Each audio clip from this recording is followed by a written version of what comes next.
Robert Reed Church was born a slave in Holly Springs, Mississippi in 1839. His father, Captain Charles B. Church, was a steamship owner and slave owner from Virginia. His mother, Emmeline, was an enslaved seamstress. Sadly, when Robert was only 12 years old, his mother passed away. After this, Robert began accompanying his father on his travels, working as a steward in the mess hall and other various jobs around the ships. In 1855, Robert survived a steamboat sinking and after was forced to work on a Union ship during the Civil War. In 1857, Robert married Margaret Pico, who was also enslaved. Because of their enslaved status, their marriage was never considered legal. In 1862, the boat that Robert was working on was seized. Luckily, he escaped and made his way to Memphis, where he would start his new life.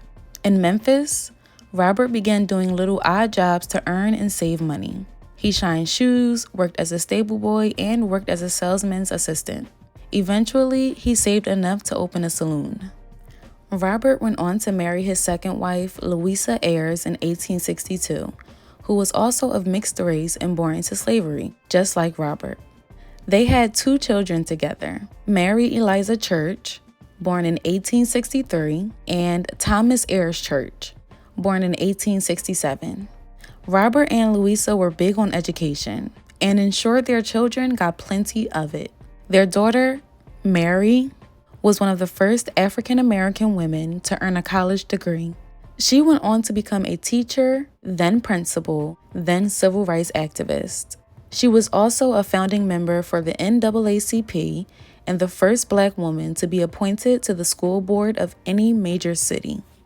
As time went on, Church owned many businesses along Memphis's Beale Street. Along with his saloon, he eventually owned a hotel in downtown Memphis and a restaurant. In 1860, the African American population in Memphis was only about 3,000. But as the Civil War went on, fugitive slaves began to flee to Memphis, growing the population to about 20,000 in 1865.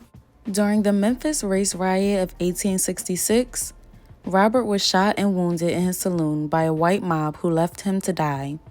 Fortunately, Robert survived and vowed to stay in Memphis. In 1882, Robert ran for a position on the Memphis Board of Public Works, but lost. He campaigned on wanting more recreational facilities for Black people in Memphis, and although he did not win the political race, he still went on to achieve his goal. In 1899, Robert purchased land on Beale Street, opening his own auditorium and landscaping the surrounding area for a park. He called it Church's Park and Auditorium, and it was the first major urban recreational center in the nation owned by an African American.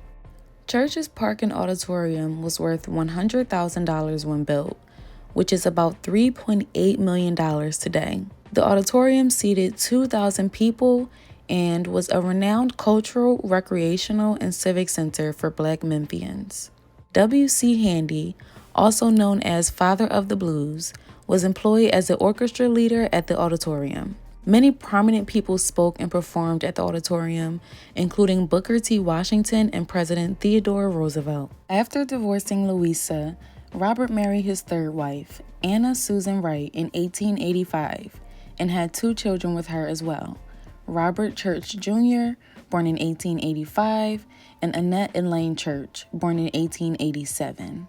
Robert Jr. went on to take over his father's businesses and helped establish the Lincoln League in 1916. The Lincoln League helped to register Black voters, held fundraisers to help cover poll taxes, and advocated for the interests of African Americans in the Republican Party. In the 1880s, Church had a Queen Anne-style home built on Lauderdale Street in Memphis, Tennessee. The home had 14 rooms and was one of the first Queen Anne-style homes built in Memphis. The family lived in the home until about 1941. In the 1950s, the home, which had sat abandoned for at least the past 2 years, was used in a test by the fire department and later demolished. In 1906, Church founded the Solvent Savings Bank and Trust Company, which was the first black bank in Memphis since the closing of the Freedmen's Savings and Trust Company Bank, Memphis branch in 1874. Church was also a philanthropist throughout his career, giving liberally to local schools, charities, and social and civil organizations. In 1908, he paid off debtors to keep them from seizing Beale Street Baptist Church. Robert Reed Church Sr. passed away on August 29, 1912, at the age of 73. His life was full of hard work and dedication, and he was passionate about creating spaces for Black people. He goes down in history as not only the first Black multimillionaire, but also a change maker. His legacy went on to live through his children, who did many great things. I hope you all enjoyed today's video, and if you did, don't forget to like this video and subscribe. Leave a comment down below and let me know who or what you would like for me to talk about next. And as always, you can find all of my resources in the description box below. If you want, you can follow me on social media that will also be included in the description. Thank you so much for tuning in. I hope you enjoyed. See you in the next one.